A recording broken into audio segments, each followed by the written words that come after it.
நண்பர்களே வணக்கம். ஆதி ஜோதியின் இலவச மாந்திரீக பயிற்சி வகுப்பில் இன்று நாம் சிந்திக்கக்கூடிய ஒரு பதிவு என்ன அப்படின்னு சொன்னால், மை முறைகளை பற்றி சந்திப்பு. நீண்ட இடைவெளிக்கு பிறகு ரொம்ப முக்கியமான ஒரு சந்திப்பு தகவல் இது. அனைவருக்குமே தெரிந்திருக்கக்கூடிய முறையில் நாம் பயணித்து கொண்டிருக்கிறோம். அதாவது எந்த மை பவர், எதில் செஞ்ச மை பவராக இருக்கும்.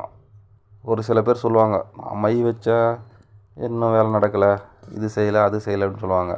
அது என்ன மை? சரி. ரெண்டாவது மை முறையில் 3 மை 4 மை கூட இருக்குது. நான் சொல்ல போகிறது 3 மை விஷயந்தான். இன்னொன்று அந்த டாபிக் நம்ம தொடர்ந்து வேண்டாது.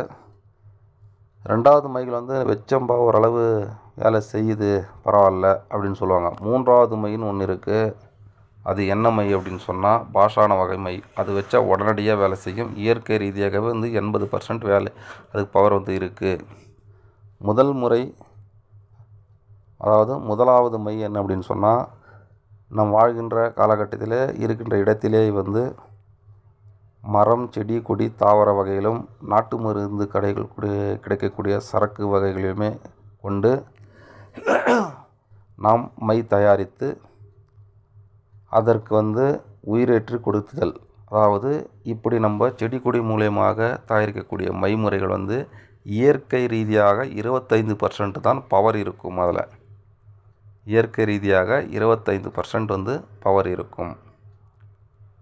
அடர்த்தி தன்மை, அதனுடைய விளக்கம் என்னன்னு சொன்னால், அடர்த்தி தன்மை காற்றில் கரைந்து அதனுடைய பவர் 25% தான் இருக்கும். ஆகாய தத்துவத்துப்படி 25% தான். அதில்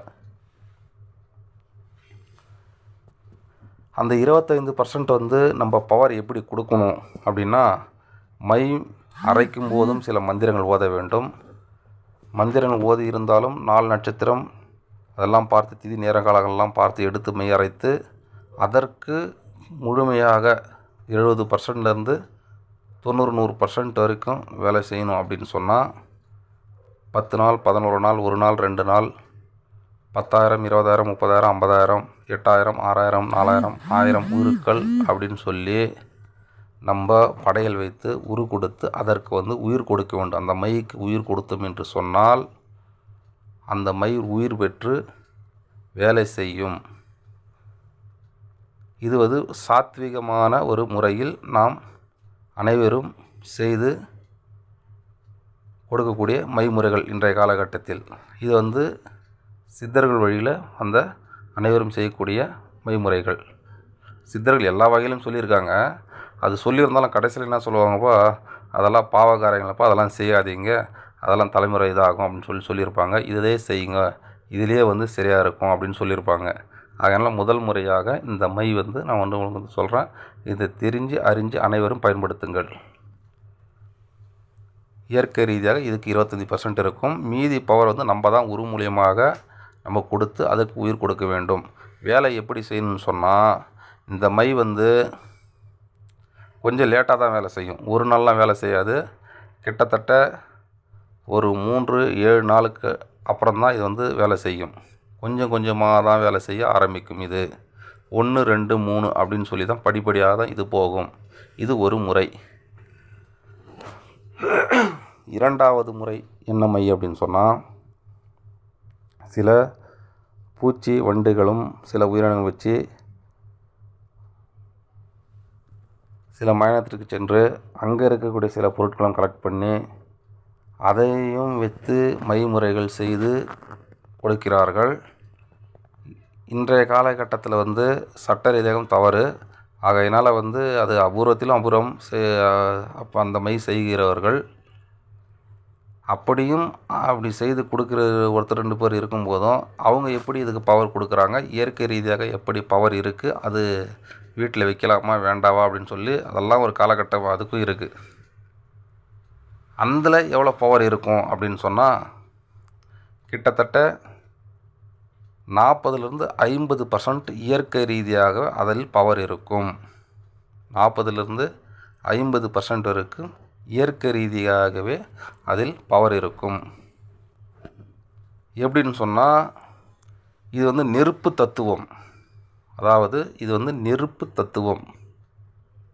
அது உயிரற்ற பொருள்கள் வைத்து செய்யும்போது நெருப்பு தத்துவத்தின் அடிப்படையிலே அது வந்து 40லேருந்து 50% பவர் இருக்கும். இது நான் வந்து கொஞ்சம் டீப்பாக சொல்கிறேன். சில சூட்சும விஷயங்களை வந்து டீப்பாக சொல்கிறேன். ஒரு சில இதிலே ஊறிப்போன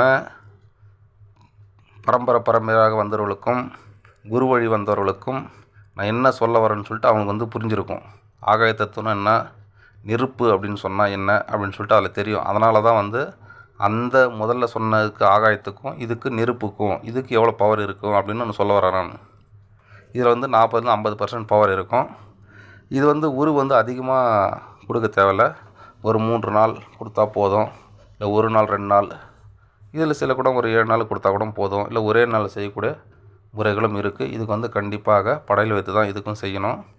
ஒரு சில பேர் என்ன பண்ணுவாங்க, இது வந்து மயானத்தில் எடுத்துன்னு போய் வச்சு, இல்லை மற்ற இடங்களில் எடுத்துன்னு போய் வச்சு கூட ஒரு சில நாட்கள் உருவே கொடுக்காமல் அந்த இடத்துல போய் நின்று அதன் மேலே நின்று விட்டு வந்து விடுவார்கள். அந்த இடத்துல நின்று விட்டு வந்தாலும் சரி, அந்த இடத்துல படையில் எடுத்து அங்கே வச்சுட்டு வந்துட்டாலும் சரி, இல்லை ஒரு சில மந்திர உரு கொடுத்தாலும் சரி, அதுக்கு தானாக உரு ஏறிவிடும். எப்படி தானாக உரு ஏறிவிடும் என்று சொன்னால், அங்கே வைத்திருக்கக்கூடிய அந்த பொருள்களுக்கு, மைமுறை பொருள்களுக்கு அங்கே வைத்திருக்கிற இடத்தின் மேலே படையிலோ அவர்கள் நின்ற இடத்திலோ அந்த இடத்துல ஆகர்ஷணம் ஏற்பட்டு, ஆகர்ஷணம் என்று சொன்னால் அந்த மைக்குடைய பவர், அந்த மையுடைய வாடைக்கு, அந்த மையுடைய வீரத்திற்கு அங்குள்ள ஆத்மாக்கள் வந்து அந்த மையிலே வேலை செய்யும்னு சொன்னால், அந்த மையில் வந்து இதுவும் இறங்கி வேலை செய்ய மாட்டாங்க.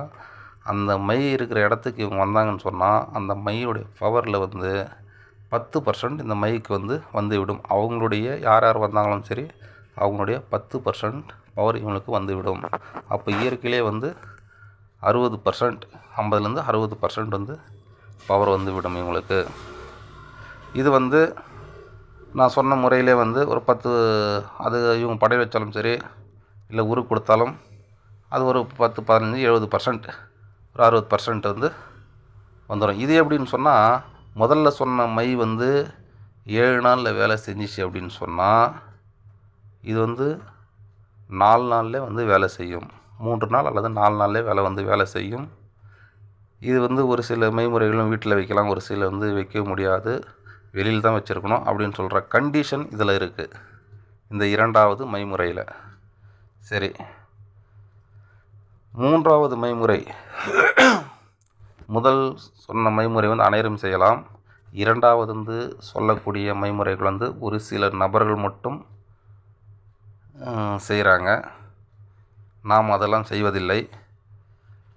3வது சொல்லக்கூடிய மைமுறைகள் பாஷான வகை மைமுறைகள். இந்த பாஷான வகை மைமுறைகள்னு சொன்னால், வாத வைத்தியத்திற்கு உண்டான முறை இது. வாத வைத்தியத்திற்கு எந்த ஒரு பாஷானமும் இல்லாமல் வாத வைத்தியம் வந்து சித்திக்காது.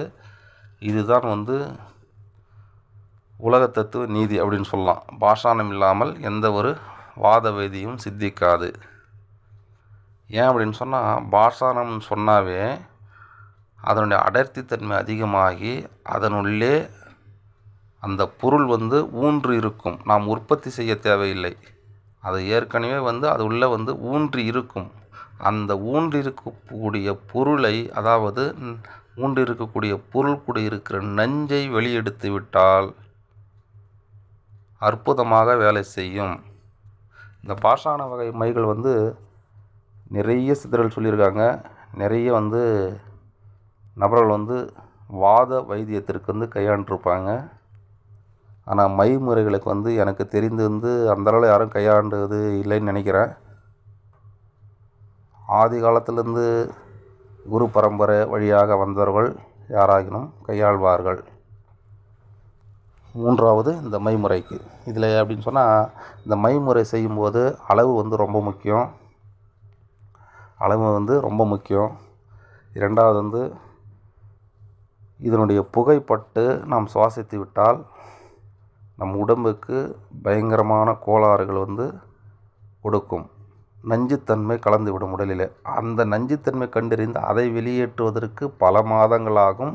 அதற்கு தெரிந்த வைத்தியர்கள் இருந்தால் மட்டுமே அதை சரி பண்ண முடியும். ஆகையினால் அந்த பாஷான வகை மைகள் யாரும் கையாள்வதில்லை. இயற்கையிலேயே இதுக்கு 80%, அதாவது 70-80% ஊடுருவி தன்மை செய்யக்கூடிய வகையிலே அதோடைய பொருள் அடர்த்தி இருக்குது. அது உள்ள இதுக்கு உரு நம்ம கொடுக்காதவே வேலை செய்யும். உரு கொடுக்காமல் வேலை செய்கிற மை இது. நம்ம செய்யக்கூடிய 2 மைகளிலும் 3வது மையாகிய இது இருக்குது. வீட்டில் வைத்து கொள்ளலாம், எந்த ஒரு தீங்கும் கிடையாது. ஆனால் கையாள்வது மிக அபூர்வம். கையாளக்கூடிய தன்மை தெரிந்திருக்க வேண்டும். கையாளக்கூடிய தன்மை தெரியவில்லை என்றால் அது அவர்களுக்கே நஞ்சாக மாறிவிடும். ஏன்னா பாஷான வகை சர்வசாதாரணமான விஷயம் அல்ல. நம்ம அதுக்கு உரு கொடுத்து பவர் ஏற்றிக்கலான்னு சொன்னால் ஒரு நாள் கொடுத்தா போதும். பவர் இதுக்கெல்லாம் பாஷான வகையில் ஒரு நாள் கொடுத்தா போதும். ஆனால் அதனுடைய வீரியத்திற்கு ஏற்ப எந்த பொருள் கூட சேர்க்க வேண்டும், வெயிலில் வைக்கணுமா கோல்டில் வைக்கணுமா அப்படின்ற விஷயம்லாம் தெரிஞ்சிருக்கணும். அதனால் இது யாரும் கையாள போகாதீங்க. நீங்கள் தெரிஞ்சுக்கிறதுக்கு மட்டும் இந்த விஷயத்தை நான் சொல்லியிருக்கேன். மற்றபடி இது கையாள போகாதீங்க. 4வது முறை மை ஒன்று இருக்குது. அது நாத விந்து அப்படின்னு சொல்லி அந்த மைமுறை. அது அரிதிலும் அரிது. அது செய்யக்கூடிய நபர்களும் இன்றைய காலகட்டத்தில் இல்லை. அது அந்த விஷயத்தை கேட்டாலும் அது என்ன என்று தெரியாதுன்னு சொல்ல நபர்கள் கூடியதான் இருப்பார்கள் இப்பொழுது இன்றைய காலகட்டத்தில். ஆகையினால் நான் சொல்லக்கூடிய வகையிலே முறைகளிலே எந்த மைகள் உங்களுக்கு நல்ல மை என்று நீங்களே தெரிந்து அறிந்து முதலாக சொல்லக்கூடிய அந்த மைமுறைகளை பயன்படுத்துங்க. எல்லோரும் அதில் எந்த ஒரு தீங்கு இல்லாமல் நன்மையை நடக்கும். 2வது மையிலும் 3வது மையிலும் அது உங்கள் விருப்பம். மீண்டும் ஒரு நல்ல பதிவில் சந்திப்போம். சேனல் சப்ஸ்கிரைப் பண்ணுங்கள், லைக் பண்ணுங்கள், அதிகமான பேருக்கு ஷேர் பண்ணுங்கள். இதில் மென்மேலும் வரக்கூடிய பதிவுகள் ரொம்ப முக்கியமான பதிவுகள்லாம் இனிமேல் வெளிப்படையாக ரொம்ப வெளிப்படையாக கொடுக்கலாம் அப்படின்னு நான் இருக்கோம். வாத வைத்தியத்தை பதிவுகள்லாம் இனிமேல் வரும். மீண்டும் சந்திப்போம்.